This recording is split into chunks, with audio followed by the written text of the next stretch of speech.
Welcome to RHI's Sociable City interviews, where we meet with global thought leaders on nightlife and the social economy. Today we are with Paul Looker, Sergeant, Public Safety Compliance Team, Edmonton Police Services. Hey, Paul, it's good to see you today. Hey Jim, how are you? Good, good. Well, thank you for doing this. I appreciate you taking the time. As we talked earlier, I always see Edmonton as really one of the premier um, cities that developed this approach to public safety and policing, and it's been a model for us as we've worked with other cities and as we've held our annual events. But I'd like to get a little bit of background of who you are and how you got to be doing this work. So I'm the sergeant in charge of collaborative policing unit in Edmonton. I've been with Edmonton Police for 14 years, having come over from the UK, having done 13 years over there. I went through the training, I went through West, I got promoted, had a squad downtown here. Then I moved into a couple of other daytime jobs, and then I moved 5 years ago into what was a crime prevention unit. That's kind of developed over the last certainly year and a half. And part of that development was the public safety compliance team role was added to my role, which is pretty much how I ended up taking responsibility for this program. As everyone knows, COVID came exactly the same time as I took over.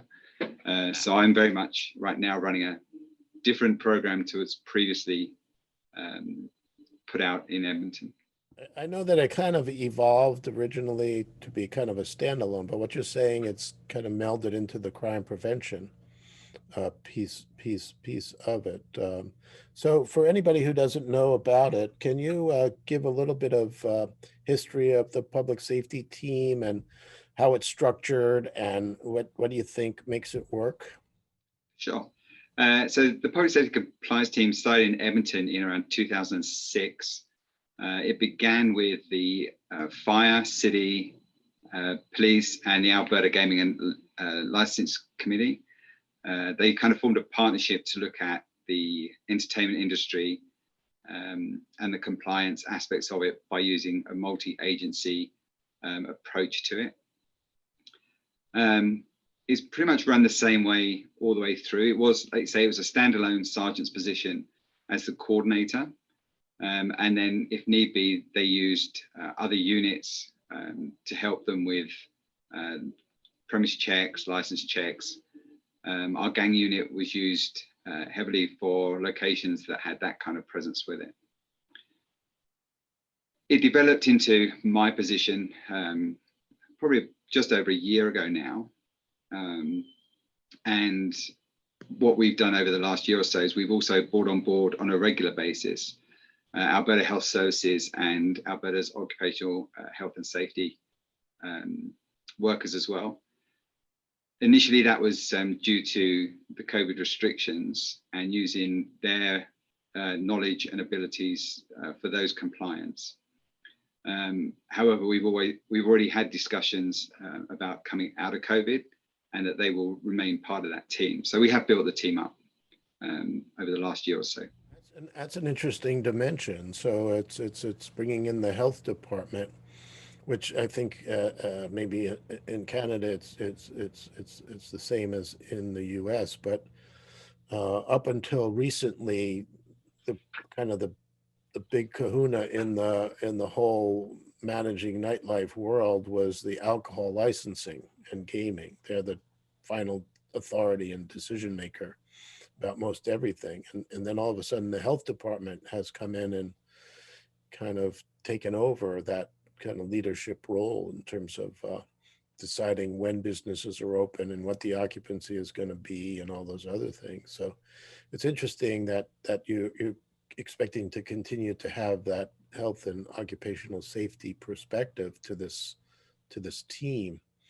I also understand that Edmonton really set the model for an organized training of officers who work at night. I think it's called a hospitality officer or something like that. And it was a comprehensive training for police officers who work in particularly nightlife districts. Is that something that's still going on? Is that still a program? It's not right now. I did actually a couple of weeks ago speak to the member that used to run it. Um, like most courses right now, they've kind of been put on hold. Our anticipation is when we come out the other side of COVID, is I will be start looking at that again Mm-hmm. and seeing what we can do in relation to resurrecting that program. Yeah, because I know a lot of people assume that you're just assigned to a nightlife district. If you've been trained as a police officer, it's easy to just manage, things that happen at night. But there's so many different complexities that sometimes require. I even remember one of the components of the curriculum was staging a bar fight. How do you send officers into a bar? You think, oh well, how much could that be a problem? But there's a lot of things that can happen, and now with active shooters in bars and other types of risks, I think that specialized training was an important component. So what do you see, changing in the future, not just within the public safety compliance team, but with the industry in general and the way people will socialize in nightlife? I know that prior to COVID, you had the arena that was opening up. You had obviously White Avenue and Jasper, I think it was, were your kind of hot spots. But I know that there was a lot of emphasis and focus on the area around the arena or stadium. How have these districts fared in COVID, and how many businesses are not going to make it, do you think, in relationship to what was before? And what do you think that's going to have? How's that going to impact the districts and your approach to the public safety team? Yeah, I think that's an interesting concept. I mean, in relation to our arena, I can foresee at the end of this the finishing off of the ice district, and I think just because of the nature of the arena, the events that it will attract, I think the ice district will survive and prosper, which is something again we've not really had to deal with right now because it's not that active. We've seen with our restrictions coming and going, certainly White Avenue, a lot of the places there have been reopening. Some of the larger ones that were predominantly previously like nightclub style, I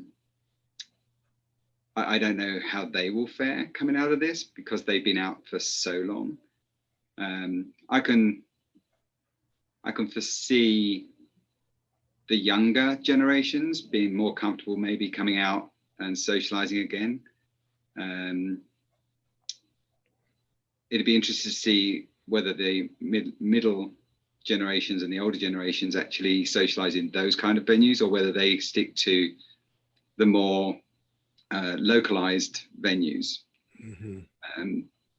So from our work, I can probably see us having to come out of our traditional Jasper, White Avenue, Ice District areas, and be very mindful of some of these other neighborhood areas that will have their little small-time pubs where people will probably want to go closer to home, maybe. Of the people I've been speaking with, that's what a lot of them are saying is that kind of downtown core may not necessarily be where people socialize. They may be going to localized places that they can walk to. Yeah. And it becomes more of a neighborhood gathering instead of a destination like White Avenue where people from the region will come. So are there challenges from a policing perspective with the officers that are out there? We see obviously in the U.S. we have a different political climate and culture, but throughout the world, even in France, you have demonstrations against the restrictions and the mask wearing, and you've got this conflicts that happen. And I know with my wife, when we go out and she sees people without masks or people standing too close, she gets all stressed out, and so you're going to have possibly some early conflicts between people who are really cautiously venturing out and kind of the devil may care attitude of So what if I get sick, or I've been vaccinated, I don't care about anybody else. And are the police going to be having to intersect with these kinds of social conflicts? Yeah, I think a lot of it will depend on how each area changes their restrictions. I mean, currently, right now, with those, we still have those kind of conflicts now, where people obviously don't believe in masking and everything else. And I think we're doing a really good job here because of our partnerships. So if people make complaints to Alberta Health Services, they come back by me. To them, we either add them to our list of venues we're inspecting, or we make contact with those venues just to clarify with them what their responsibilities and roles are. And if they continue, we do pay visits to them. And it's nice having that. You obviously have our city bylaws come with us, and we have a city bylaw for masking. So you got that one aspect. You got our Public Health Act masking. OH&S can enforce staff not wearing masking. So we've got a lot of different options available to us. Mm-hmm. We have very much right now, and we still are, education first, reiterating the education before we actually go to the enforcement.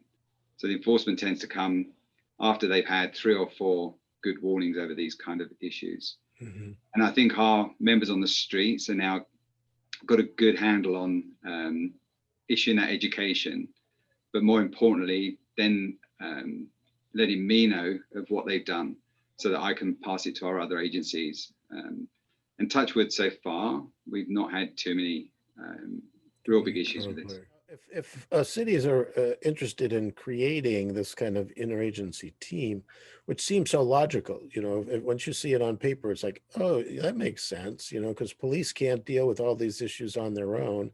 Sometimes they don't have the authority for enforcing certain bylaws, and there are certain departments or agencies that are more appropriate in terms of addressing some of these issues. And it's kind of the collective authority from this interagency. But many cities, these functional units tend to operate, as they say, in silos, and often don't exchange information or don't collaborate. And some may see it as an extra expense, where they're going to be dedicating staff to participating in something like this, taking them away from their regular duties. How would you recommend to a city why this approach not only is an appropriate approach, but maybe more efficient and may not necessarily be more expensive than the way they're currently doing it? Yeah, I don't think when it comes to the expense, the way we run it here doesn't really encompass a huge extra expense. I think the important part with these teams is you have to have a core group, so one from each agency dedicated to the program. So when we have bi-weekly meetings, and except for sickness or vacation, it'll be the same people at that meeting week in, week out.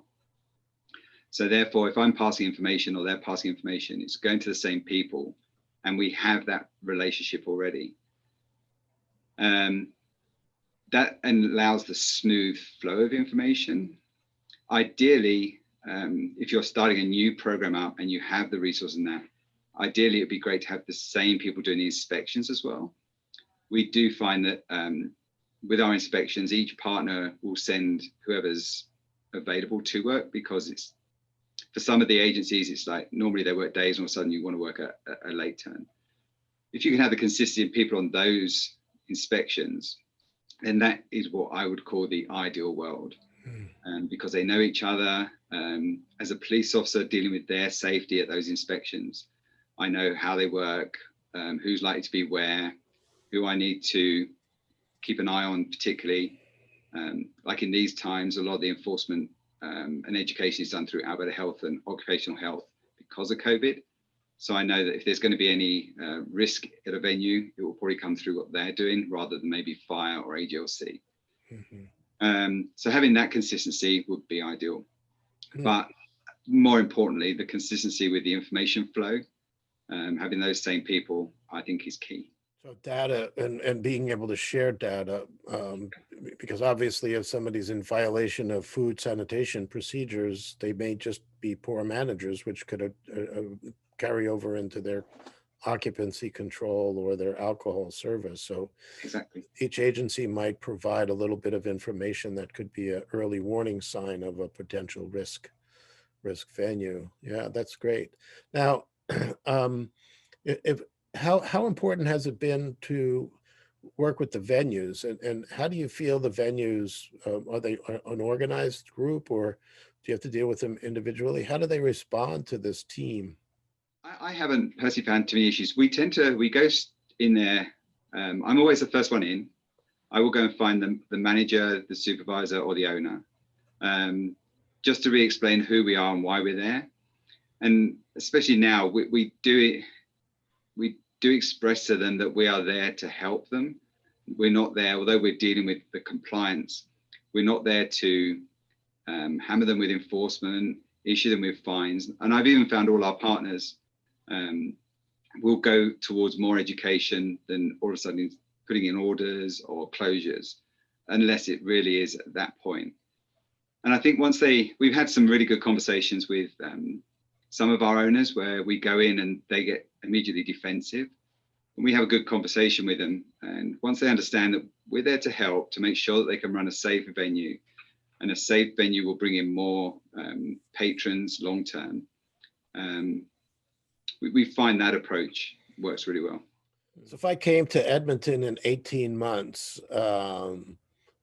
how do you think the city will be different? How do you think, do you think there'll be more daytime and more day life, or more outdoor seating than you have now? Or will the big nightclubs return, or will it be just more of the social spaces where people can sit around a table and listen to music and talk? I mean, what do you envision the future, and how do you see this public safety compliance team evolving? Yeah, that's an interesting one for sure. I think some of that will depend on workplaces as well. If workplaces outside of COVID keep their people at home to do home working because it's worked so well, then I think you may well see more early evening socializations, and it will be more localized to where people live. I think we will see nightclubs, but I think there will be less of them. I know my kids are at that age, and my daughter's at that age where they still want to go out to some of these places that have the ability for music and dance. But I think people have also got very much used to just entertainments being socialization, like you say, sitting around drinking. I think summertimes over here, obviously not so much winter, we will see more of the patios, more outside. I did actually see the other day some really inventive thinking by a couple of venues that have actually put like those big inflatable balls around their tables outside, and they're already using those. So people are thinking outside the box. I think we will definitely see the younger crowd in our major areas, Ice District, White, Jasper. And I think once we get the ability to host the sports, the concerts, and those kind of things, then our Ice District will flourish for sure.